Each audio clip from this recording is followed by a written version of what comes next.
तो नमस्ते मेरे नौनिहालों, आज हम बात करेंगे डी और एफ ब्लॉक के तत्वों की। डी और एफ ब्लॉक के तत्वों में सबसे पहले हम बात करते हैं कि भाई डी ब्लॉक के तत्व होते क्या हैं। तो वे तत्व जिनमें डी उपकोष आंशिक रूप से पूर्ण होते हैं डी ब्लॉक के तत्व कहलाते हैं। इसी प्रकार जिन तत्वों में एफ उपकोष आंशिक रूप से पूर्ण भरा होता है वे एफ ब्लॉक के तत्व कहलाते हैं। भाई आपको पता है कि आखिरी इलेक्ट्रॉन जब इलेक्ट्रॉनिक विन्यास लिखते हैं तो आखिरी इलेक्ट्रॉन जिस उपकोष में जाता है तत्व जो है वो उसी ब्लॉक का कहलाता है। जैसे अगर अंतिम इलेक्ट्रॉन डी उपकोष में भरा जा रहा है इलेक्ट्रॉनिक विन्यास लिखते समय तो एलिमेंट जो है या तत्व जो है वो डी ब्लॉक का तत्व कहलाएगा। ऐसे ही यदि हम अंतिम इलेक्ट्रॉन एफ उपकोष में भरा जा रहा है तो उस तत्व को आप एफ ब्लॉक का तत्व कहेंगे।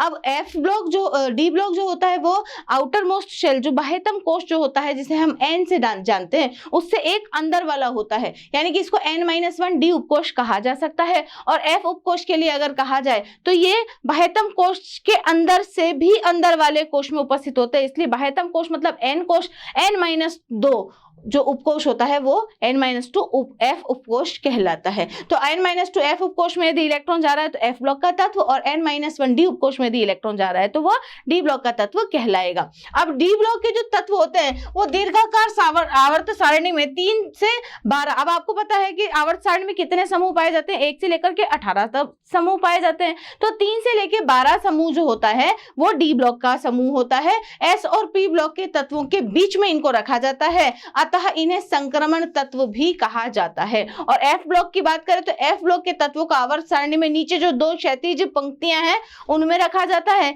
इन श्रेणियों को लेंथेनाइट तथा एक्टिनाइट श्रेणी कहा जाता है और इन तत्वों को संयुक्त रूप से आंतरिक संक्रमण तत्व कहा जाता है। देखो एस और पी जो ब्लॉक होता है उसके बीच में जो आपको दिखाई देता है 3 से लेकर 12 ग्रुप तक के, वो क्या होता है, डी ब्लॉक होता है। और उस डी ब्लॉक के अंदर ही क्या होते हैं, एफ ब्लॉक होते हैं। एफ ब्लॉक मतलब लेंथेनम के बाद आने वाले 14 तत्व और एक्टिनम के बाद आने वाले जो 14 तत्व होते हैं वो लेंथेनाइट और एक्टिनाइट श्रेणी का निर्माण करते हैं। और वो श्रेणी जो है आवर्त सारणी में नीचे 2 क्षैतिज पंक्तियों द्वारा दर्शाई जाती है जिन्हें लेंथेनाइट एक्टिनाइट कहते हैं और इन्हें आंतरिक संक्रमण तत्व भी कहा जाता है। डी ब्लॉक के तत्वों के बारे में बात करते हैं कि संक्रमण तत्व क्या क्या होते हैं। तो सबसे पहली बात तो क्या n-1 डी कक्षक में अपूर्ण अगर भरा हुआ है, मतलब इलेक्ट्रॉनिक विन्यास लिखते समय यदि n-1 डी उपकोष जो है तत्व का वो यदि अपूर्ण है, यानी कि उसमें 10 इलेक्ट्रॉन पूरे नहीं है उसकी आयनिक और उसके परमाणुवीय अवस्था में, तो ऐसे तत्व क्या कहलाएंगे बच्चों, ऐसे तत्व आपके संक्रमण तत्व कहलाएंगे। तो डी ब्लॉक के तत्वों में n-1 डी कक्षक अपूर्ण होते हैं। अपूर्ण डी कक्षकों की संख्या के आधार पर डी ब्लॉक के तत्वों को निम्न 4 श्रेणियों में विभक्त किया गया है। अब 4 श्रेणियां कौन कौन सी है। प्रथम संक्रमण श्रेणी जिसे आप 3D श्रेणी भी कहते हैं, जो कि स्कैंडियम 21 नंबर वाले तत्व से लेकर के जिंक 30 नंबर वाले जो तत्व है वहां तक जाती है। और इसमें 10 तत्व आते हैं। इस श्रेणी के तत्वों में 3D कक्षक जो है वो अपूर्ण भरे हुए होते हैं, जिंक को छोड़ करके बाकी सभी में 3D कक्षक जो है वो कैसे होते हैं, अपूर्ण होते हैं। ऐसे ही द्वितीय संक्रमण श्रेणी आती है जिसे आप 4D श्रेणी कहते हो, इसे 3D श्रेणी, इसे 4D श्रेणी कहते हैं। और ये जो तत्व है ये 39 यट्रियम से 48 कैडमियम तक जाते हैं। ये भी 10 तत्व होते हैं, उनमें 4D कक्षक भी जो है वो अपूर्ण भरा हुआ होता है कैडमियम को छोड़ करके। तृतीय संक्रमण श्रेणी 5D श्रेणी जिसे कहते हैं वो लेंथेनम के 57 नंबर के एलिमेंट से लेकर के मरकरी 80 तक जाता है। मतलब लेंथेनम का जो 57 नंबर का तत्व है वो भी 5D श्रेणी में आता है। इसके बाद 58 से लेकर के 71 नंबर के जो तत्व होते हैं, 71 नंबर के जो मतलब 58 से लेकर के 71 जो परमाणु क्रमांक है ये वाले तत्व इस श्रेणी में नहीं आते हैं बेटा, क्योंकि ये वाले तत्व जो है वो दूसरी लेंथेनाइट श्रेणी में आते हैं। यानी कि लेंथेनम के बाद आने वाले जो 14 तत्व हैं जिनका परमाणु क्रमांक कहां से कहां तक जाता है, 58 से लेकर के 71 तक जाता है, 58 से 71 तक जाता है। ये तत्व इस श्रेणी में नहीं रखे जाते हैं, इन्हें अलग श्रेणी में एफ ब्लॉक के तत्वों में रखा जाता है। एफ ब्लॉक के तत्व कहलाते हैं। पर 72 नंबर का हैफनियम से लेकर के 80 नंबर के मरकरी जो है Hg उस तक के जो 10 एलिमेंट्स हैं वो कहाँ रखे जाते हैं, 5D श्रेणी में रखे जाते हैं। बिल्कुल इसी प्रकार चतुर्थ संक्रमण श्रेणी जो है उसमें उसे 6D सीरीज भी आप बोलते हैं। इसमें एक्टिनम के 89 नंबर के एलिमेंट के बाद के 90 से लेकर के 103 तक के एलिमेंट इस श्रेणी में नहीं रखे जाते हैं। ये कहाँ रखे जाते हैं? एफ ब्लॉक में रखे जाते हैं, जिन्हें एक्टिनाइड श्रेणी कहा जाता है। और उसके बाद में 104 से लेकर के 112 तक के जो 10 तत्व है, ये देखो 104 से लेकर के 112 तक 9 तत्व होते हैं, और ये एक और मिला करके टोटल 10 तत्व यहाँ पर हो जाएंगे। इसी प्रकार के से लेंथेनम को लेकर के हैफनियम से 80 तक के 9 तत्व, यानी कि टोटल 10 तत्व 5D सीरीज में, और टोटल 10 तत्व ही 6D श्रेणी में आपको देखने को मिलेंगे। तो 4D, 5D, 6D और 3D ये जो श्रेणियां हैं, इनमें टोटल 10-10 तत्व उपस्थित होते हैं बच्चों। तो डी ब्लॉक के तत्वों के सामान्य गुणधर्म क्या है? पहला तो इनके इलेक्ट्रॉनिक कॉन्फ़िगरेशन पर बात कर लेते हैं, इलेक्ट्रॉनिक विन्यास पर बात कर लेते हैं। तो इनका जो सामान्य इलेक्ट्रॉनिक विन्यास है बच्चों, वो क्या होता है? n-1d में 1 से लेकर के 10 इलेक्ट्रॉन आप भर सकते हो, और ns यानी कि बाह्यतम कोश, n क्या है यहाँ पर? बाह्यतम कोश, ns में 1 से लेकर के 2 इलेक्ट्रॉन आप भर सकते हो। तो इस विन्यास से स्पष्ट है कि इन तत्वों के इलेक्ट्रॉनिक विन्यास केवल उपांत्य कोश कौन सा होता है? n-1d कक्षक, उपांत्य या उपांतिम कोश कहलाता है। ये में ही इलेक्ट्रॉनों की संख्या में भिन्न होते हैं। मतलब क्या होता है कि जब इलेक्ट्रॉन भरे जाते हैं ना, तो किस में भरे जाते हैं? n-1d में भरे जाते हैं। तो क्या होता है, यहाँ पर इलेक्ट्रॉनों की जो संख्या है वो अलग अलग आती है। अतः ये तत्व s और p ब्लॉक के तत्वों की भांति भौतिक और रासायनिक गुणधर्मों में नियमित प्रदर्शन नहीं करते हैं। नियमित परिवर्तन जो है वो यहाँ पर आपको देखने को नहीं मिलेगा। इस ब्लॉक के तत्वों में से अर्धपूरित और पूर्णपूरित, इस ब्लॉक के तत्वों में से अर्धभरित और पूर्णतया भरित कक्षक जो है वो सबसे अधिक स्थायित्व वाले होते हैं। यानी कि किसी भी जब उपकोश में आप इलेक्ट्रॉन भरते हैं ना बेटा, इलेक्ट्रॉनिक विन्यास लिखते दौरान, तो इलेक्ट्रॉनिक विन्यास लिखने के दौरान जो भी कक्षक अर्धभरित या पूर्णपूरित हो जाता है, उसकी स्थायित्व जो है सबसे अधिक हो जाती है। तो बिल्कुल वहाँ की जैसे ही यहाँ पर भी आपको देखने को मिलेगा कि इस ब्लॉक के तत्वों में से अर्धभरित तथा पूर्णभरित जो कक्षक हैं वे अपेक्षाकृत अधिक स्थायी होते हैं। और इसके जो इलेक्ट्रॉनिक विन्यास है वो इस प्रकार देखने को मिलेंगे कि वे प्रथम श्रेणी का जो तत्व है, scandium, titanium, vanadium, chromium, manganese, ferrous, cobalt, निकल, कॉपर, जिंक, ये सभी तत्वों का परमाणु क्रमांक भी यहाँ पर दिया हुआ है, और यहाँ पर आपको इलेक्ट्रॉनिक विन्यास भी देखने को मिल रहा है। तो देखिए 4s में 2-2 इलेक्ट्रॉन, केवल ये अकेला है जिसमें 4s में 1 इलेक्ट्रॉन है, और यहाँ पर ये देखो कॉपर है जिसमें 1 इलेक्ट्रॉन। तो क्रोमियम और कॉपर 2 तत्व ऐसे हैं जिनके 4s में 1-1 इलेक्ट्रॉन है, बाकी सब में 2-2 इलेक्ट्रॉन है। और यहाँ 3D देखेंगे तो 3D में आपको इलेक्ट्रॉनों का अंतर अधिक से अधिक देखने को प्राप्त हो रहा है।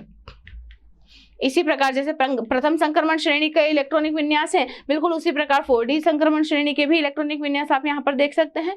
5D के और 6D के भी आप यहाँ पर इलेक्ट्रॉनिक विन्यास आराम से देख सकते हैं। ये 5D श्रेणी का इलेक्ट्रॉनिक विन्यास और 6D श्रेणी का इलेक्ट्रॉनिक विन्यास यहाँ देख सकते हैं आप। अगली बात अगर हम करें कि भाई समूह 12 के जो तत्व है, समूह 12 के कौन कौन से तत्व? जिंक, कैडमियम और मरकरी। ये जिंक, ये कैडमियम और ये जो मरकरी है बेटा, इनके जो इलेक्ट्रॉनिक विन्यास जब आप लिखते हो ना, तो इलेक्ट्रॉनिक विन्यास लिखते दौरान आप देखोगे कि इसका जो 3D उपकोश है वो पूरा भर जाता है, इसका 4D उपकोश है ये भी पूर्णपूरित हो जाता है, और इसका जो 5D उपकोश है ये भी पूर्णपूरित हो जाता है। तो पूर्णपूरित होने की वजह से इन तीनों को ही संक्रमण तत्व नहीं माना जाता। ये तीनों ही संक्रमण तत्व जो है वो नहीं माने जाते। ये तीनों ही संक्रमण तत्व नहीं होते क्योंकि इनकी आयनिक और परमाणुईय दोनों ही अवस्थाओं में इनका जो विन्यास है वो 3D पूर्णपूरित हो जाता है। तो देखो कि भाई समूह 12 के तत्व जिंक, कैडमियम और मरकरी में मुक्त तथा संयुक्त दोनों ही अवस्थाओं में n-d जो उपकोश है वो पूर्णतया भरा हुआ होता है, अतः इन्हें संक्रमण तत्व नहीं माना जाना चाहिए। परंतु अमोनिया, एमीन और हैलाइड आयनों के साथ में संकर कॉम्प्लेक्स एक स्ट्रक्चर का निर्माण करते हैं, इसलिए इन्हें डी ब्लॉक के तत्वों के साथ में गुणों में अधिक समानता देखने को मिलती है। इसीलिए इनका अध्ययन हम डी ब्लॉक के तत्वों के साथ में करते हैं। तो ये डी ब्लॉक के तत्व ही, परंतु क्योंकि इनका मुक्त अवस्था और इनकी संयुक्त अवस्था दोनों में ही इनका जो उपांत्य उपकोश है n-1d उपकोश जो है वो पूर्णतया भरा हुआ होता है, और पूर्णतया भरा होने की वजह से ही इसे संक्रमण तत्व नहीं माना जाता। तो ग्रुप नंबर 12 के, समूह 12 के जो तत्व होते हैं वे संक्रमण तत्व नहीं होते, यद्यपि वे डी ब्लॉक के तत्व होते हैं। और समूह 3 के तत्वों की यदि बात करें तो समूह 3 के तत्वों के गुण अन्य संक्रमण तत्वों के गुणों से अत्यधिक भिन्न होते हैं। इसका कारण क्या है? क्योंकि इनके यौगिक एक समान रूप से त्रिसंयोजी होते हैं, मतलब तीनों पे ही कौन कौन सा चार्ज होता है? 3+ चार्ज होता है, त्रिसंयोजी होते हैं। रंगहीन होते हैं, त्रिसंयोजी होते हैं, रंगहीन होते हैं और प्रतिचुंबकीय होते हैं। एक भी इलेक्ट्रॉन यहाँ पर अयुग्मित नहीं होता है। तो ये सारे के सारे कैसे होते हैं बेटा? प्रतिचुंबकीय होते हैं। जबकि अन्य संक्रमण तत्व जो हैं परिवर्ती संयोजकता दर्शाते हैं। जरूरी नहीं कि केवल त्रिसंयोजकता ही दर्शाएंगे, वो चतुर्थ संयोजकता, पंचम संयोजकता भी दर्शा सकते हैं। रंगीन आयन भी बनाते हैं और अनुचुंबकीय भी होते हैं, परंतु इनमें अपूर्ण डी उपकोष उपस्थित होने के कारण इन्हें संक्रमण तत्व कहते हैं। स्कैंडियम, टर्बियम, लैंथेनम और एक्टिनम जो है, इन चारों ही तत्वों को आप संक्रमण तत्व कहते हैं। संक्रमण तत्व जो डी ब्लॉक के जो तत्व होते हैं 3 से लेकर के 11 के तत्व जो होते हैं, ग्रुप नंबर, समूह नंबर 3 से लेकर के 11 के तक के जो तत्व होते हैं वे संक्रमण तत्व कहलाते हैं, क्योंकि उनके मुक्त और परमाणु अवस्था जो है, परमाणु अवस्था या फिर कोई भी आयनिक अवस्था जो है, उनमें उनका N-1 डी उपकोष जो है बेटा वो अपूर्ण होता है। N-1 डी उपकोष अगर पूर्ण भर गया तो फिर वो संक्रमण तत्व नहीं रहता, जैसे कि ग्रुप 12 के एलिमेंट और ग्रुप 3 के एलिमेंट्स जो हैं वो यहाँ पर आप देख रहे हो कि अन्य जो संक्रमण तत्व है उनसे थोड़े से भिन्न प्रॉपर्टीज दिखाते हैं। आगे बात करते हैं। इस प्रकार समूह 3 के तत्व जो हैं तथा समूह 12 के जो तत्व हैं वो अप्रारूपिक संक्रमण तत्व। देखो यहाँ पर अगर असमानता देखने को मिल रही तो ग्रुप नंबर 3 के तत्व और ग्रुप नंबर 12 के तत्वों में देखने को मिल रही होगी। ग्रुप या समूह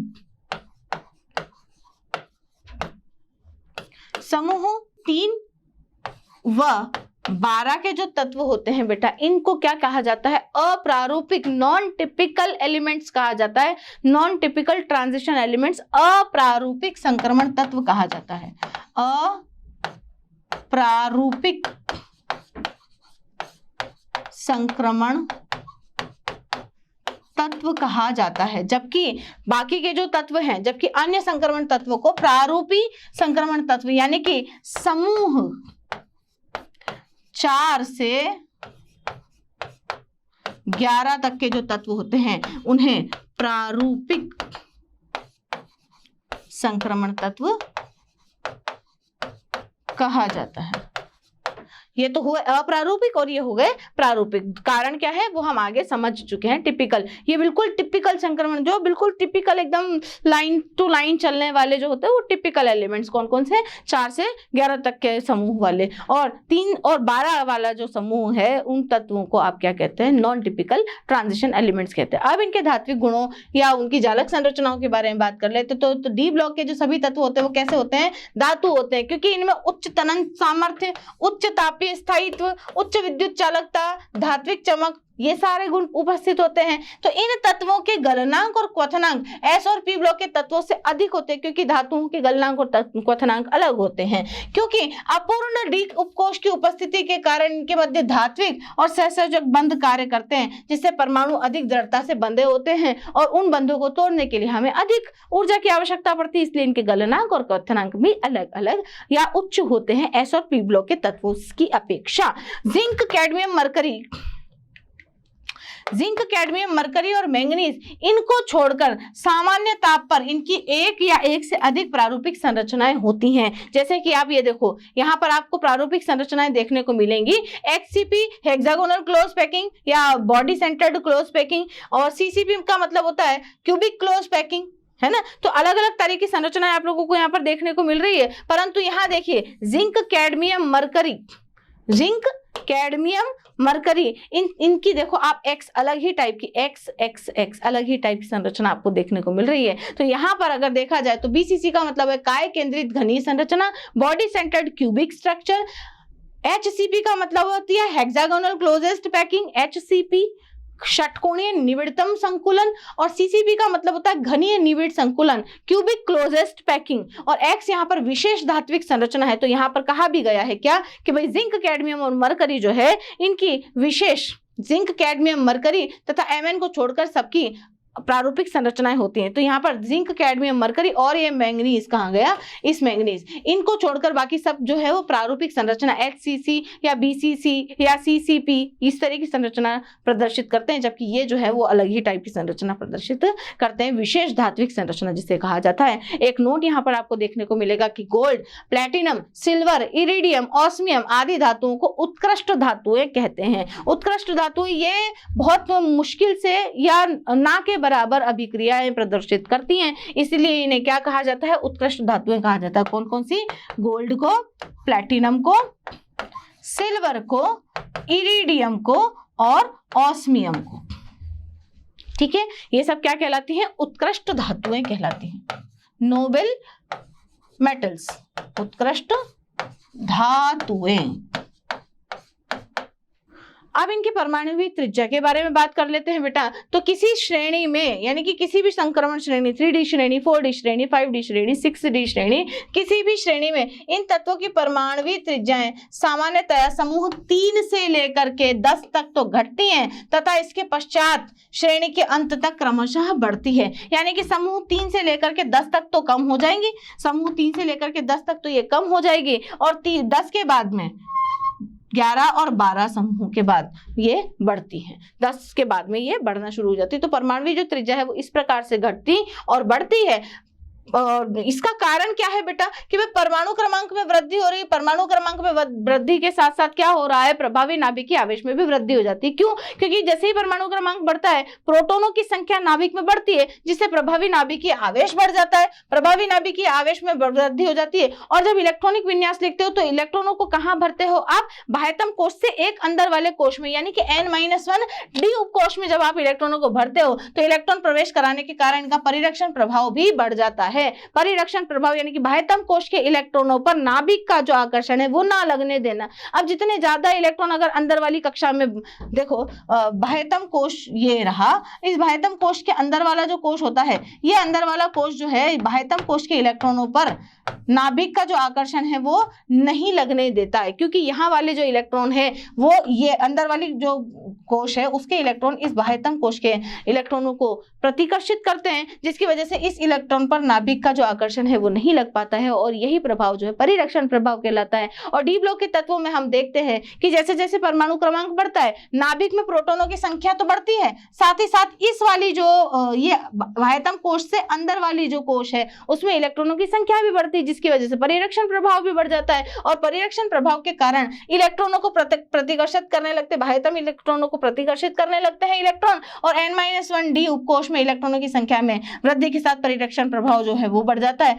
अतः प्रारंभ में प्रभावी नाभिकीय आवेश उच्च तथा परिरक्षण प्रभाव कम होने के कारण इलेक्ट्रॉन मेघ जो है नाभिक द्वारा अधिक प्रबलता से आकर्षित होता है। तो पहले तो क्या होता है कि इलेक्ट्रॉनों को ये नाभिक जो है आकर्षित करता है, इसलिए परमाणुविक त्रिज्या जो है घटती है, फलतः आकार में क्या हो जाती है, कमी आती है। यद्यपि क्रोमियम और निकल तक प्रभावी नाभिकीय आवेश परिरक्षण प्रभाव द्वारा संतुलित हो जाता है, यानी कि क्रोमियम निकल तक आते आते क्या होता है, प्रभावी नाभिकीय आवेश और परिरक्षण प्रभाव जो है वो लगभग बराबर हो जाते हैं, एक दूसरे को संतुलित कर देते हैं। अतः परमाणु त्रिज्या जो है लगभग समान बनी रहती है। निकिल के आगे के तत्वों में डी इलेक्ट्रॉनों की संख्या बहुत अधिक बढ़ जाने के कारण परिरक्षण प्रभाव नाभिकीय आवेश की अपेक्षा अधिक हो जाता है, अतः परमाणु जो त्रिज्या है वो पुनः बढ़ने लगती है। मतलब क्रोमियम और निकल तक तो क्या होता है कि आपका प्रभावी नाभिकीय आवेश बढ़ता है ना, प्रभावी नाभिकीय आवेश जिसको Z इफेक्ट के नाम से भी आप जानते हो, ये बढ़ता है,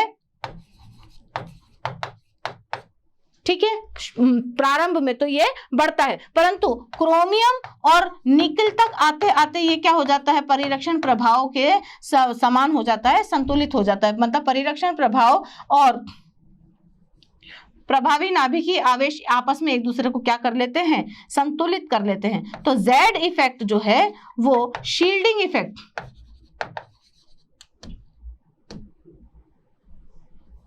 के बराबर हो जाता है। नीचे लिख देती हूं मैं,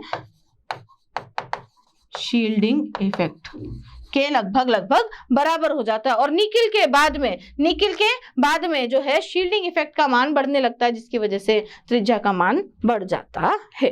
तो प्रथम संक्रमण श्रेणी के तत्वों की तुलना में द्वितीय संक्रमण जो श्रेणी के तत्व हैं बेटा, उनका आकार बड़ा होता है। परंतु जब आप तृतीय संक्रमण श्रेणी में जाते हो तो लेंथेनाइड संकुचन की वजह से तृतीय संक्रमण श्रेणी के तत्वों का आकार द्वितीय संक्रमण श्रेणी से बड़ा नहीं होता है, बराबर हो जाता है। तो यहाँ पर देखो क्या हो रहा है, प्रथम संक्रमण श्रेणी यानी कि फर्स्ट ट्रांजिशन सीरीज के जो एलिमेंट्स हैं उनका आकार जो है द्वितीय संक्रमण श्रेणी से छोटा होता है, यानी कि द्वितीय संक्रमण श्रेणी के तत्वों का आकार या 4s सीरीज के जो तत्व है उनका आकार प्रथम संक्रमण श्रेणी के तत्वों यानी कि 3d सीरीज के जो तत्व हैं उनके आकार से बड़ा होता है।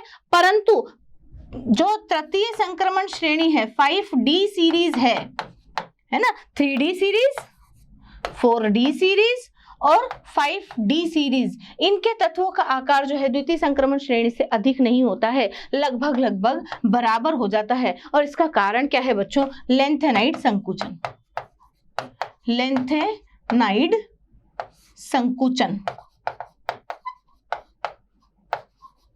इस लेंथेनाइड संकुचन होने के कारण जो है इनकी त्रिज्या जो लगभग बराबर हो जाती है। जैसे कि जर्कोनियम और हैफनियम का आकार देखो, जर्कोनियम जो है द्वितीय संक्रमण श्रेणी का तत्व है और हैफनियम जो है वो तृतीय संक्रमण श्रेणी का तत्व है।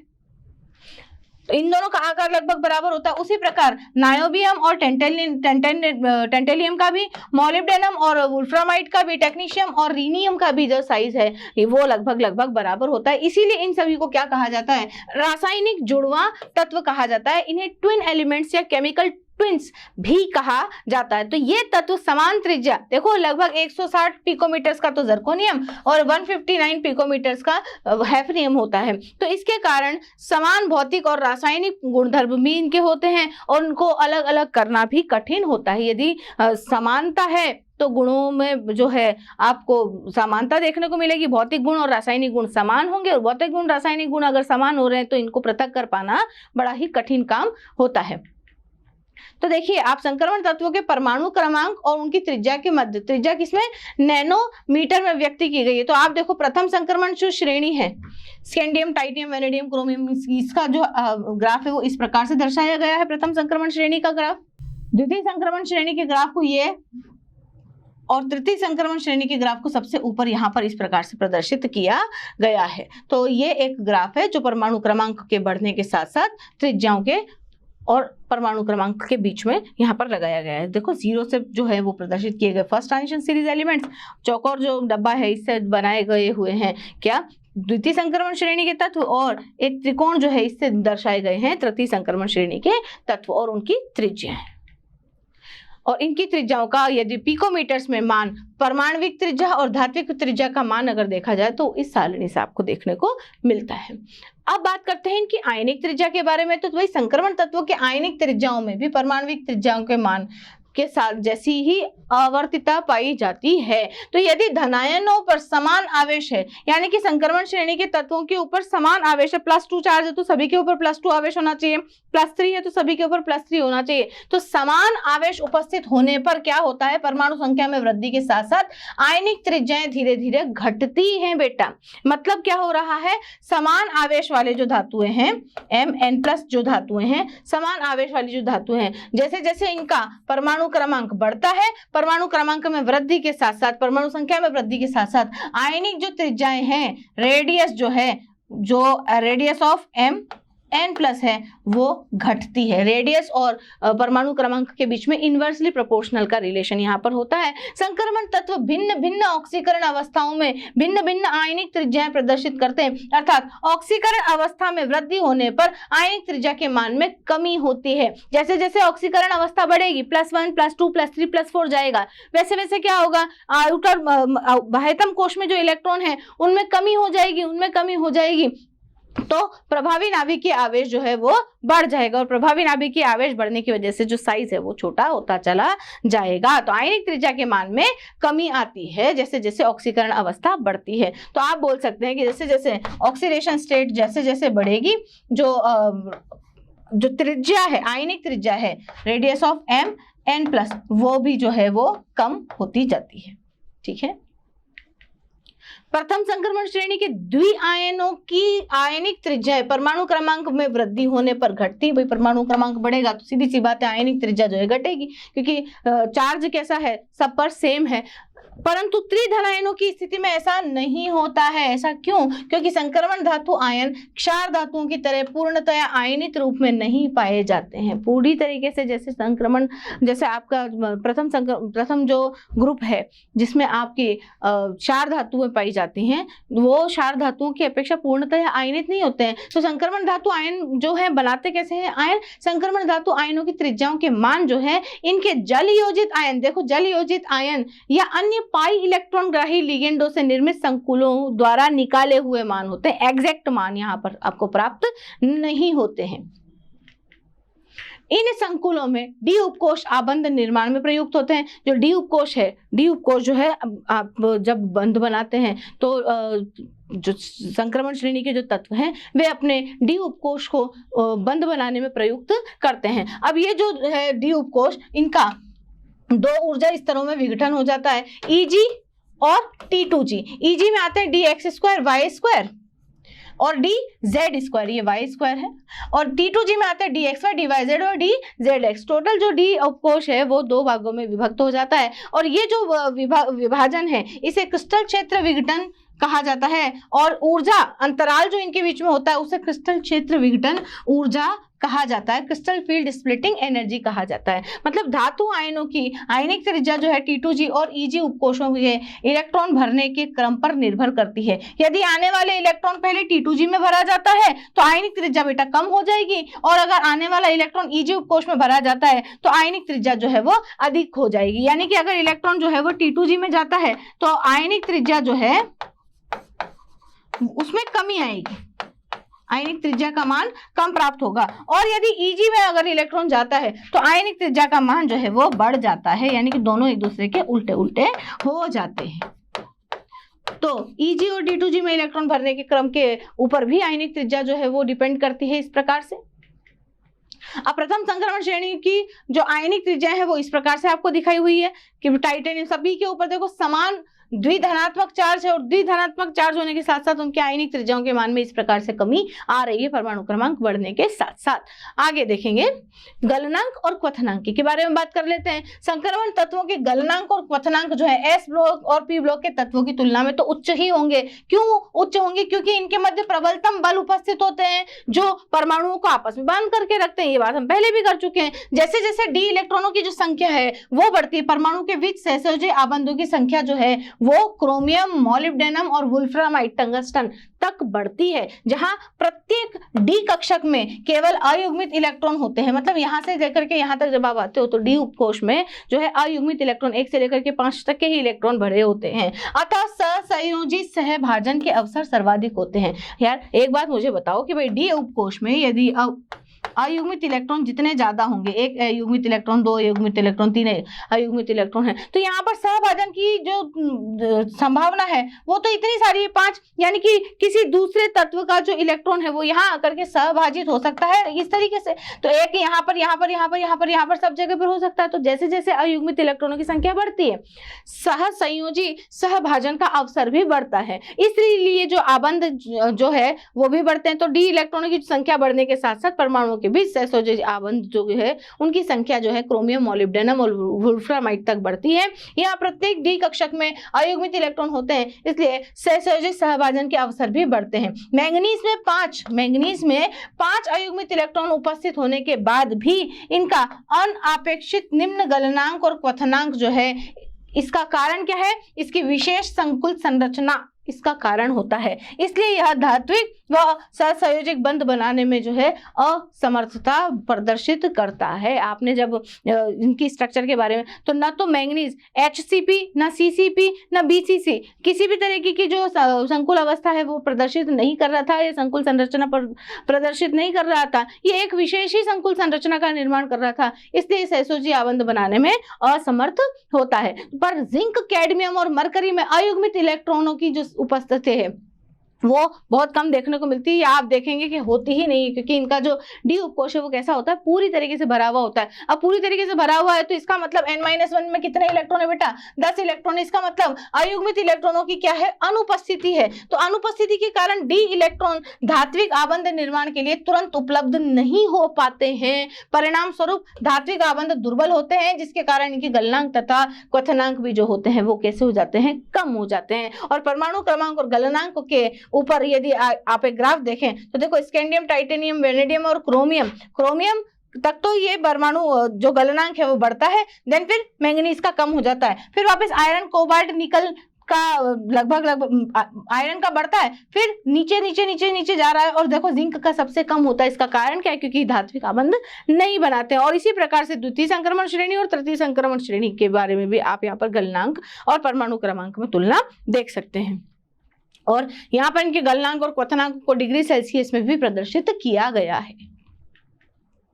मोलर आयतन तथा घनत्व के बारे में बात कर लेते हैं। तो डी ब्लॉक के जो तत्व होते हैं, इनके मोलर आयतन समीपवर्ती समूहों के एस तथा बी ब्लॉक के तत्वों की अपेक्षा अत्यधिक निम्न होते हैं। यानी कि इनका जो मोलर आयतन है, मोलर आयतन एस और पी की अपेक्षा जो है वो कम पाया जाता है। इसका कारण क्या है, देखिए, जैसे जैसे आंतरिक कक्षक भरे जाते हैं, क्योंकि इलेक्ट्रॉन कहाँ भरे जा रहे हैं, बाह्यतम कोश में ना भर के उसके अंदर वाले कक्ष में इलेक्ट्रॉन भरे जाते हैं। अब इलेक्ट्रॉन जो है वो कहाँ भरे जाते हैं, आंतरिक कक्षकों में भरे जाते हैं। तो आंतरिक कक्षक जैसे जैसे भरे जाते हैं, बढ़ता हुआ नाभिकीय आवेश इलेक्ट्रॉनों को अंदर की ओर खींचता है और मोलर आयतन में कमी हो जाती है, जिसकी वजह से घनत्व में भी वृद्धि प्रदर्शित की जाती है। मतलब इलेक्ट्रॉन जो है ना वो बाह्यतम कोश में नहीं भरे जा रहे हैं, इलेक्ट्रॉन जो है वो कहाँ भरे जा रहे हैं, अंदर वाले कोश में भरे जा रहे हैं। बाह्यतम कोश में इलेक्ट्रॉन नहीं भरे जा रहे हैं, इलेक्ट्रॉन कहाँ, बाह्य से अंदर वाले कक्ष में भरे जा रहे हैं। अब जैसे जैसे इलेक्ट्रॉन बढ़ते जा रहे हैं, वैसे वैसे यहाँ पर प्रोटॉन भी तो बढ़ रहे हैं। प्रोटॉन और इलेक्ट्रॉनों की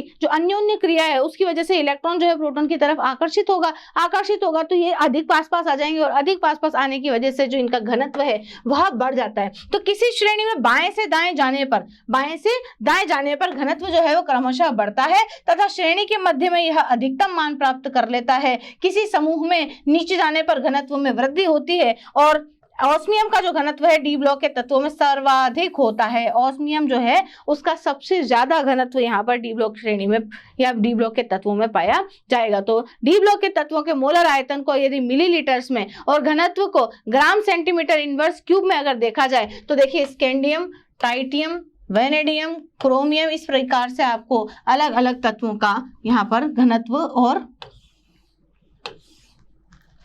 मोलर आयतन देखने को मिलेगा। तो मोलर आयतन और घनत्व जो है जैसे जैसे परमाणु क्रमांक बढ़ रहा है, वैसे वैसे धीरे धीरे कम हो रहा है। कम होने के साथ साथ ये यहाँ पर फिर कॉपर और जिंक का तो है थोड़ा सा बढ़ जाता है लास्ट में। आयनन ऊर्जा या आयनन एंथैल्पी की बात कर लेते हैं। आयनन ऊर्जा क्या होती है, बाह्यतम कोश के इलेक्ट्रॉन को निकालना, बाह्यतम इलेक्ट्रॉन को निकालने के लिए आवश्यक ऊर्जा। तो इन तत्वों की आयनन ऊर्जा उच्च होती है। कैसी होती है बच्चों, उच्च होती है, और अधिकांशतः इनका मान एस और पी ब्लॉक के जो तत्व होते हैं उनके मध्य होता है, जो यह निर्देशित करता है कि संक्रमण तत्व एस ब्लॉक के तत्वों की अपेक्षा कम विद्युत धनी होते हैं। यानी कि एस ब्लॉक के जो तत्व होते हैं उनसे ये कम विद्युत धनी होते हैं, कम विद्युत धनी होते हैं। एस ब्लॉक के और पी ब्लॉक के तत्वों के अपेक्षा जो डी ब्लॉक के जो तत्व हैं वे कम विद्युत धनी होते हैं। किसी भी संक्रमण श्रेणी में आयनन ऊर्जा परमाणु क्रमांक में वृद्धि के साथ साथ बढ़ती है। आयनन ऊर्जा जो है परमाणु क्रमांक में वृद्धि जो होगी, परमाणु क्रमांक में वृद्धि होने का मतलब है नाभिक में प्रोटॉनों की संख्या का बढ़ना। नाभिक में प्रोटॉनों की संख्या बढ़ेगी तो बाह्यतम कोश को जो इलेक्ट्रॉन है उसके ऊपर जो आकर्षण है नाभिक का वो भी बढ़ेगा, और अब नाभिक का आकर्षण बढ़ने की वजह से बाह्यतम कोश के इलेक्ट्रॉन को निकालने के लिए हमें अधिक ऊर्जा की आवश्यकता होगी, क्योंकि डी कक्षकों में इलेक्ट्रॉन के भरने के कारण प्रभावी नाभिकीय आवेश में वृद्धि होती है, किंतु ये वृद्धि सतत नहीं होती है और उतनी स्पष्ट भी नहीं होती है जितनी एस और पी ब्लॉक के तत्वों में आप देखते हैं। 5D श्रेणी के तत्वों की प्रथम आयनन ऊर्जा 3D और 4D श्रेणियों की अपेक्षा बहुत अधिक होती है। उसका कारण क्या है, वही इसका कारण पहली बात तो लेंथेनाइट संकुचन, और दूसरा 5D श्रेणी में 4f इलेक्ट्रॉनों द्वारा नाभिक का दुर्बल परिरक्षण प्रभाव होता है। दुर्बल परिरक्षण प्रभाव होने के कारण भी ऐसा होता है। तो आप यहाँ देखेंगे स्कैंडियम टाइटियम प्रथम संक्रमण श्रेणी की प्रथम आयनन ऊर्जा का मान द्वितीय आयनन ऊर्जा के मान और तृतीय आयनन ऊर्जा के मान। तो प्रथम, द्वितीय और तृतीय आयनन ऊर्जाओं के मान जो है वो लगभग बढ़ते चले जाते हैं, आप देख सकते हैं। तो प्रथम संक्रमण श्रेणी की तत्वों की प्रथम 3 आयनन ऊर्जाओं के मान से यह भी स्पष्ट होता है कि इन तत्वों की क्रमिक ऊर्जा में वृद्धि उतनी तीव्र नहीं होती जैसे कि मुख्य वर्ग के तत्वों में देखी जाती है। मुख्य वर्ग के तत्व एस ब्लॉक, पी ब्लॉक, इनकी बात हो रही है। पर कैडमियम, जिंक, कैडमियम और मरकरी की आयनन ऊर्जा जो है एस उपकोष से अधिक स्थायित्व के कारण असामान्य रूप से अधिक हो जाती है। क्यों? क्योंकि इनमें क्या भरे हुए होते हैं? अर्धपूरित और पूर्णपूरित इलेक्ट्रॉन भरे हुए होते हैं। तो आप असामान्य रूप से इनकी जो आयनन ऊर्जा का मान है वह बढ़ जाता है पूर्णपूरित होने की वजह से। तो इस ग्राफ से स्पष्ट हो रहा है कि प्रथम संक्रमण श्रेणी के जो तत्व हैं उनकी प्रथम, द्वितीय और तृतीय आयनन ऊर्जाओं में क्रमिक परिवर्तन यहाँ पर आपको इस प्रकार से ग्राफ में देखने को मिल रहा है। अब आप बात करें कि भाई स्कैंडियम के प्रथम 3 आयनन ऊर्जाओं के मान एल्यूमिनियम के संगत मानों की अपेक्षा कुछ कम होते हैं, अतः स्कैंडियम के गुण जो है वो एल्यूमिनियम के गुणों के समान होते हैं। आयनन ऊर्जाओं के परिमाण जो है संक्रमण तत्वों की विभिन्न ऑक्सीकरण अवस्थाओं के आपेक्षिक स्थायित्व के संबंध में सुझाव भी देते हैं। तो मतलब इसके ऊपर क्या डिपेंड कर रही है? इसकी ऑक्सीकरण अवस्थाओं का स्थायित्व भी जो है डिपेंड करता है। तो ऑक्सीकरण अवस्थाएं क्या होती है देख लीजिए। प्रत्येक श्रेणी के प्रथम और अंतिम सदस्यों को छोड़कर, यानी कि ग्रुप नंबर 3 के और ग्रुप नंबर 12 के जो तत्व है उनको छोड़ करके शेष सभी, यानी कि ग्रुप नंबर 4 से group number 11 typical transition elements के बारे में बोल रहा है। तो शेष सभी संक्रमण जो तत्व है वो परिवर्ती ऑक्सीकरण अवस्था प्रदर्शित करते हैं। केवल तीसरे और 12वें जो ग्रुप है उनके अलावा जितने भी तत्व हैं टिपिकल ट्रांजिशन एलिमेंट्स, प्रारूपिक संक्रमण तत्व जो हैं वो अपनी ऑक्सीकरण अवस्थाओं को लगातार परिवर्तित करते चलते हैं, बदलते चलते हैं। इसका कारण क्या है बेटा? कि NS तथा N-D, ये जो आप सामान्य इलेक्ट्रॉनिक विन्यास लिखते हो ना, N-1D और NS, इनकी जो ऊर्जाएं हैं बेटा उनमें अंतर बहुत कम होता है। तो डी कक्षकों में इलेक्ट्रॉनों की ऊर्जाओं में केवल अल्प अंतर होता है, जिसके फलस्वरूप NS तथा N-1D में इलेक्ट्रॉन सम्मिलित रूप से यौगिक निर्माण के लिए प्रयुक्त हो जाते हैं। यहाँ ध्यान रखना यह आवश्यक है कि N-1D कक्षक के केवल अयुग्मित इलेक्ट्रॉन आबंध निर्माण में भाग लेते हैं। इन दोनों की ऊर्जाओं में कम अंतर होने की वजह से इलेक्ट्रॉन जो है NS से N-1D में और N-1D से NS में जो है ट्रांजिट करते रहते हैं, इसीलिए इनको ट्रांजिशन एलिमेंट्स कहते हैं। और यहाँ पर N-1D जो है केवल इसके अयुग्मित इलेक्ट्रॉन ही आबंध निर्माण में प्रयुक्त होंगे। इसलिए जो प्रारूपिक जो तत्व है, प्रारूपिक संक्रमण तत्व जो हैं उनकी जो ऑक्सीकरण अवस्थाएं हैं वो लगातार परिवर्तित होती रहती हैं। किस प्रकार से देख लीजिए आप, स्कैंडियम की जो ऑक्सीकरण अवस्था है +2 या +3 पाई जाएगी और जिंक की भी जो है +2 पाई जाएगी। यहाँ पर जिंक स्कैंडियम जो है उसकी +3 ऑक्सीकरण अवस्था जो है वो सर्वाधिक स्थायी है, या कह सकते हैं कि स्कैंडियम जो है +3 ऑक्सीकरण अवस्था प्रदर्शित करता है। परंतु टाइटेनियम से लेकर के कॉपर तक आप देखिए परिवर्तित ऑक्सीकरण अवस्थाएं आप लोगों को देखने को मिलेगी। इसका कारण क्या है? N-1D और NS में ऊर्जा अंतर कम होना। ऐसे ही द्वितीय संक्रमण तत्वों में भी यट्टरबियम और कैडमियम की एक ही ऑक्सीकरण अवस्था है, परंतु ग्रुप नंबर 4 से लेकर के ग्रुप नंबर 11 तक के जो तत्व जो टिपिकल एलिमेंट्स हैं उनकी आप परिवर्तित ऑक्सीकरण संख्या यहाँ पर देख सकते हैं। तृतीय संक्रमण श्रेणी में भी जो ये वाले तत्व है परिवर्ती ऑक्सीकरण अवस्था प्रदर्शित करेंगे और लेंथेनम और मरकरी जो है वो अपरिवर्ती ऑक्सीकरण संख्या प्रदर्शित करते हैं। तो अतः प्रथम संक्रमण श्रेणी के तत्वों की ऑक्सीकरण अवस्थाओं से संबंधित कुछ महत्वपूर्ण तत्व क्या क्या है देख लीजिए। कि भाई स्कैंडियम की स्थायी ऑक्सीकरण अवस्था +3 होती है, क्योंकि स्कैंडियम में बाह्यतम कोश में 2 इलेक्ट्रॉन होते हैं, है ना। अब 2 इलेक्ट्रॉन, इसका विन्यास जो है 3d1 4s2 होता है, अतः 3d व 4s उपकोशों के मध्य ऊर्जा का अंतर बहुत कम होता है, जिससे स्कैंडियम के लिए द्वितीय व तृतीय आयनन ऊर्जाओं के मान में बहुत ही कम अंतर आता है। भाई 2 इलेक्ट्रॉन निकालने के लिए जितनी ऊर्जा लगती है उतनी ऊर्जा में जो है तीसरा इलेक्ट्रॉन भी फटाफट निकल जाता है, तो तृतीय आयनन ऊर्जा के मान में बहुत कम अंतर होता है। इसके फलस्वरूप बाह्यतम कोश के तीनों इलेक्ट्रॉन एक साथ निकल जाते हैं। जैसे ही आप दूसरा इलेक्ट्रॉन निकालने के लिए इसको ऊर्जा देंगे तो डी वाला जो तीसरा इलेक्ट्रॉन है वो भी दूसरे इलेक्ट्रॉन के साथ ही यहाँ से माइग्रेट हो जाता है, चला जाता है, और स्कैंडियम की जो +3 ऑक्सीकरण अवस्था प्रदर्शित करता है। बाद में बात करते हैं प्रथम संक्रमण श्रेणी के स्कैंडियम से मैंगनीज तक ऑक्सीकरण संख्या जो है बढ़ती है, +2 से +5 तक जाती है, क्योंकि अयुग्मित इलेक्ट्रॉनों की संख्या में वृद्धि होती है। अयुग्मित इलेक्ट्रॉनों की संख्या में वृद्धि है तो ऑक्सीकरण अवस्था में भी वृद्धि होगी, परंतु Mn के पश्चात जो है वो युग्मन प्रारंभ हो जाता है और इलेक्ट्रॉनों का युग्मन के फलस्वरूप जो है ऑक्सीकरण अवस्था में कमी आ जाती है, क्योंकि प्रभावी नाभिक की आवेश बढ़ जाता है। आयनिक यौगिकों में ये धातु निम्न ऑक्सीकरण अवस्था दर्शाती है तथा ऑक्सीकरण अवस्था बढ़ने पर आयनिक गुणों में कमी हो जाती है, कमी तथा सहसंयोजक गुणों में वृद्धि देखने को मिलती है। यानी कि क्या आप बोल सकते हैं कि ऑक्सीडाइजेशन स्टेट जैसे जैसे कम होगी तो ऑक्सीकरण अवस्था बढ़ने पर आयनिक गुण बढ़ जाते हैं। या मैं इसको ऐसे लिख देती हूँ इसी लाइन में, ऑक्सीकरण अवस्था में जैसे जैसे वृद्धि होगी आयनिक गुणों में कमी आएगी। तो भाई और ये अगर कम होगी तो आयनिक गुण बढ़ जाएंगे, ऐसे लिख देते हैं, उल्टा लिख देते हैं, आयनिक गुण जो है वो बढ़ जाएंगे, परंतु सहसंयोजक जो गुण है, सहसंयोजक जो गुण है उनमें कमी आ जाएगी। मतलब आप या तो इसकी फॉर्म में बोलो कि भाई ऑक्सीकरण अवस्था जो है वो बढ़ेगी तो आयनिक गुणों में कमी आएगी, ऑक्सीकरण अवस्था बढ़ेगी तो आयनिक गुणों में कमी आएगी और सहसंयोजक गुणों में वृद्धि होगी। तो आप बोल सकते हैं ऑक्सीकरण अवस्था कम होगी तो आयनिक गुण बढ़ जाएंगे और सहसंयोजक गुण कम हो जाएंगे। तो उस लाइन का जस्ट उल्टा यहाँ पर मैंने लिखा है, क्योंकि उच्च ऑक्सीकरण अवस्था 3d 4s और 4p कक्षकों के संकरण से प्राप्त होती है, न कि इलेक्ट्रॉनों के निकलने से। उच्च ऑक्सीकरण अवस्था जो है वो 3d 4s और 4p कक्षकों में इलेक्ट्रॉनों के संक्रमण से प्राप्त हो रही है, न कि इलेक्ट्रॉनों के बाहर निकलने से। ठीक है, बाद में नेक्स्ट पॉइंट जो है वो क्या बोलता है कि भाई रिक्त D यानी कि D में कोई इलेक्ट्रॉन नहीं हो, या D जो है वो अर्धपूरित हो, या D जो है वो पूर्ण पूरित हो, तो ऐसे उपकोशों के विन्यास पर ऑक्सीकरण अवस्थाओं का विन्यास भी निर्भर करता है। जैसे Ti4+ का स्थायित्व Ti3+ से अधिक होता है। क्यों? क्योंकि Ti4+ में 3d में 0 इलेक्ट्रॉन पाया जा रहा है और Ti+3 में 3d में 1 इलेक्ट्रॉन पाया जा रहा है। तो 1 इलेक्ट्रॉन और निकालने के बाद में जो है टाइटेनियम जो है वो नोबल गैस का कॉन्फ़िगरेशन गेन कर लेता है। देखिए टाइटेनियम की अगर हम बात करें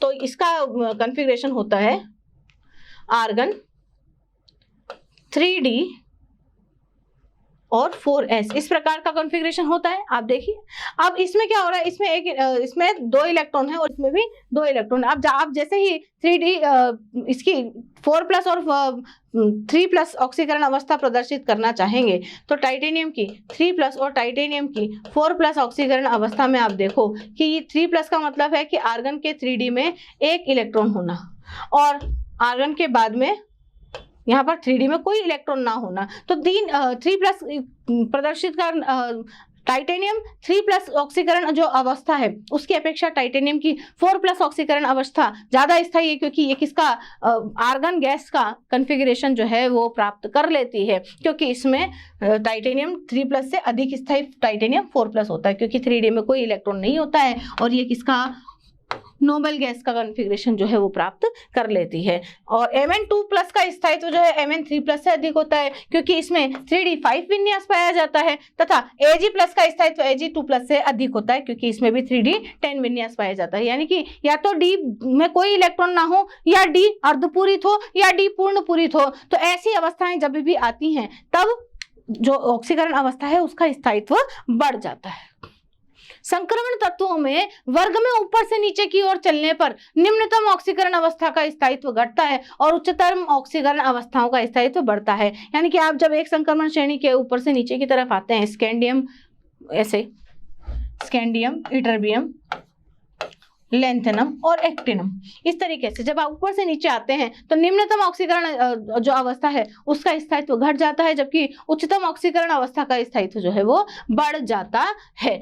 ऑक्सीजन व फ्लोरीन के छोटे परमाणु आकार और उच्च विद्युत ऋणता के कारण ऑक्सीजन और फ्लोरीन कैसे हैं, ऑक्सीजन और फ्लोरीन कैसे हैं, एक तो परमाणु आकार छोटा है और दूसरा जो विद्युत ऋणता है या इनकी विद्युत ऋणात्मकता है वो भी सर्वाधिक होती है। इसके कारण क्या होता है, संक्रमण धातुएं इनके साथ में उच्च ऑक्सीकरण अवस्था में यौगिकों का निर्माण करती है। तो देख लीजिए वेनेडियम के ऑक्साइड, क्रोमियम के ऑक्साइड, मैग्नीज के ऑक्साइड, वेनेडियम फ्लोराइड वगैरह में आप देखेंगे कि ऑक्सीजन फ्लोरीन वगैरह जब जुड़ते हैं तो क्या करते हैं, उच्च विद्युत ऋणता की वजह से इलेक्ट्रॉनों को अपनी तरफ आकर्षित करते हैं और इन जो तत्व है, ये जो तत्व है संक्रमण तत्व, इन तत्वों की जो ऑक्सीकरण अवस्थाएं हैं इनको उच्च धनात्मक कर देते हैं।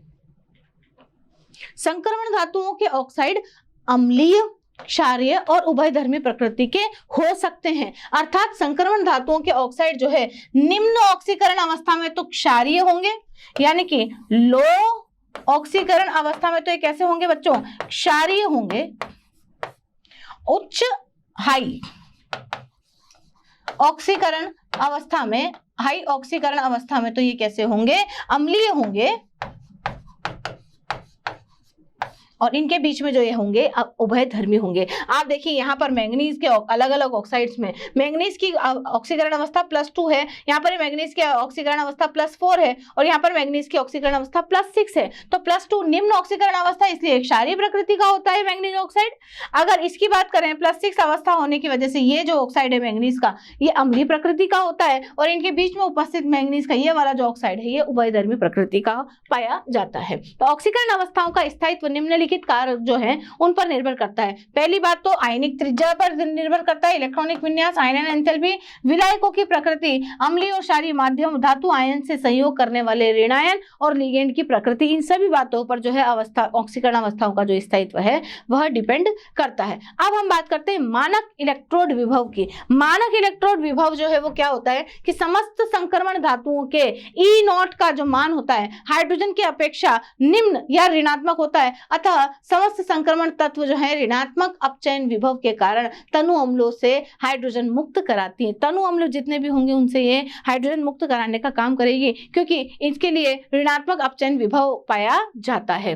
तो यहाँ देखिए आप किस प्रकार से vanadium, chromium, manganese, iron, cobalt, nickel, copper, इन सब का जो है आप देखो कॉपर को छोड़ करके सभी का जो अपचयन विभव है E0 की जो वैल्यू है वो कैसी नेगेटिव में आ रही है। अधिकांश संक्रमण धातुएं अपने आसपास ऑक्साइडों की रक्षण परत बनाने के कारण अम्लों के प्रति उदासीन हो जाती है या इनसे बहुत धीरे धीरे क्रिया करती हैं। जैसे क्रोमियम का E0 जो है ऋणात्मक होने के बाद भी यह रासायनिक रूप से निष्क्रिय हो जाता है क्योंकि इसकी सतह पर क्रोमियम ऑक्साइड Cr2O3 की एक परत बन जाती है। मतलब आपने क्रोमियम के पात्र में कोई एसिड आपने रख दिया तो एसिड रखने पर क्या होगा, क्रोमियम ऑक्साइड की वहां पर एक परत बन जाएगी और एसिड जो है उस क्रोमियम के साथ में अभिक्रिया नहीं कर पाएगा। तो 3D श्रेणी के जो तत्वों के लिए E0 यानी कि इसके जो मान है E0 Mn2+ से Mn में परिवर्तित होने के जो मान है वे नियमित नहीं होते हैं। इसकी व्याख्या आयनन एंथैल्पी फर्स्ट और आयनन एंथैल्पी 2 के जोड़ के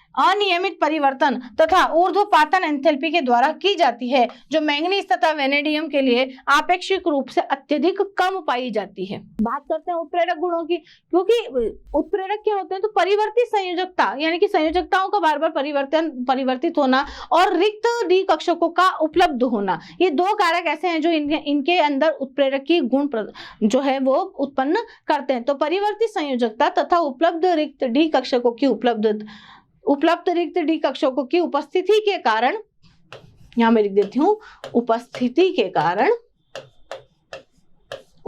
के कारण विभिन्न संक्रमण तत्व तथा इनके यौगिक उत्प्रेरकों के रूप में प्रयुक्त किए जाते हैं। जैसे आयरन, प्लेटिनम, पैलेडियम, ये सब आप देख सकते हैं अलग अलग अभिक्रियाओं में उत्प्रेरकों की भांति क्रिया करते हैं। कुछ स्थितियों में संक्रमण तत्व अयुग्मित डी इलेक्ट्रॉनों के कारण अभिकारक के साथ अस्थायी माध्यमिक यौगिक इंटरमीडिएट यौगिक का निर्माण कर लेते हैं, जबकि अन्य स्थितियों में संक्रमण धातुएं जो है अभिकारकों के अधिशोषण के लिए विस्तृत सरफेस प्रदान करती है। मतलब क्या होता है कि अगर डी उपकोष में रिक्त डी या अयुग्मित इलेक्ट्रॉन उपस्थित है तो उनके साथ साथ मिलकर के ये इंटरमीडिएट कंपाउंड या जो माध्यमिक यौगिक है उसका निर्माण कर लेंगे। नहीं तो फिर क्या करेंगे, एक सरफेस प्रोवाइड करेंगे कि भाई हाँ आओ चिपको, बॉन्ड बनाओ और चले जाओ। इस तरीके से अधिशोषण के लिए एक विस्तृत क्षेत्रफल भी प्रदान करती हैं, इसीलिए इनको उत्प्रेरकों की भांति काम में लिया जाता है। तो उत्प्रेरक क्या होते हैं उत्प्रेरक? कि भाई अभिकारक अणुओं के साथ में रिक्त कक्षकों को उपयोग में लेकर आसानी से मध्यवर्ती अस्थायी यौगिक बना लेते हैं, जो फिर उत्पादों में टूट जाता है तथा ये पुनः मुक्त होकर अपनी पूर्व अवस्था में प्राप्त किए जा सकते हैं। इस प्रकार अभिक्रिया की सक्रियण ऊर्जा जो है, सक्रियण ऊर्जा के मान को कम कर देते हैं और अभिक्रिया के वेग को बढ़ा देते हैं। उत्प्रेरक क्या काम करते हैं? जो सक्रियण ऊर्जा है उसके मान को कम कर देते हैं और अभिक्रिया की दर को या वेग को बढ़ा देते हैं। कुछ उत्प्रेरक देख लीजिए, जैसे कि एडम उत्प्रेरक, प्लेटिनम और प्लेटिनम ऑक्साइड, ये अपचयन में काम में लिया जाता है। जिगलर नट्टा उत्प्रेरक TiCl4 और C2H5 का होल साइज Al, एथीन और पॉलीथीन का निर्माण करने में इसको काम में लिया जाता है, हाई डेंसिटी पॉलीथीन वगैरह के निर्माण में। ब्राउन उत्प्रेरक निकिल बोराइड का निकिल बोराइड जो होता है वो ब्राउन उत्प्रेरक के नाम से जाना जाता है। PH3P RHCl, इसको आप विल्किंसन उत्प्रेरक के नाम से जानते हैं। और फेंटन अभिकर्मक जो है वो क्या होता है? FeSO4 और H2O, इनको प्राथमिक अल्कोहल का ऑक्सीकरण में इस्तेमाल किया जाता है। तो अलग अलग उत्प्रेरक, उनके संगठन यहाँ पर प्रदर्शित किए गए हैं। जैसे कि वनस्पति तेलों से आपको घी बनाना है, यानी कि एक अनसैचुरेटेड हाइड्रोकार्बन है, इस अनसैचुरेटेड हाइड्रोकार्बन को असंतृप्त हाइड्रोकार्बन को संतृप्त हाइड्रोकार्बन में परिवर्तित करने के लिए आप निकल उत्प्रेरक का इस्तेमाल करते हैं। निकल यहाँ पर हाइड्रोजन को एक अधिशोषण जो सरफेस है वो प्रदान करता है और यहाँ पर इसकी क्रियाशीलता बढ़ जाती है, जिससे हाइड्रोजन की क्रियाशीलता जो है वो बढ़ जाती है और वनस्पति तेल जो है वनस्पति घी में परिवर्तित हो जाता है। हेबर विधि में आप देखिए, अमोनिया प्राप्त करने के लिए आप लोह चूर्ण को उत्प्रेरक की भांति और मोलिब्डेनम को उत्प्रेरक वर्धक की भांति काम में लेते हैं, जिसमें मोलिब्डेनम और आयरन जो है इन नाइट्रोजन और हाइड्रोजन गैसों को अधिशोषण सरफेस प्रदान करने का काम करते हैं और इसकी सतह पर चिपक करके ये अमोनिया में परिवर्तित हो जाता है। एथिलीन से पॉलीथीन बहुलक बनाने में TiCl4 को उत्प्रेरक के रूप में प्रयुक्त किया जाता है, एथीन से पॉलीएथीन बनाने के लिए। आगे देखिए, ऑस्टवाल्ड विधि में देखो, अमोनिया और ऑक्सीजन की अभिक्रिया करवाते समय आपको प्लेटिनम जो है उत्प्रेरक के रूप में इस्तेमाल करेंगे, जो NO में और H2O में परिवर्तित हो जाएगा। और फेंटन अभिकर्मक जो है, फेंटन अभिकर्मक अल्कोहलों का ऑक्सीकरण करवा करके इनको एल्डिहाइड में परिवर्तित करने का काम करता है, किंतु अम्लों में परिवर्तित नहीं करने देता। आयरन उत्प्रेरक का काम यहाँ पर करता है। तो फेंटन अभिकर्मक ये प्राथमिक अल्कोहलों को एल्डिहाइडों में ऑक्सीकृत कर देता है, किंतु अम्लों में परिवर्तित नहीं करता है, इसको और अधिक ऑक्सीकृत नहीं करेगा।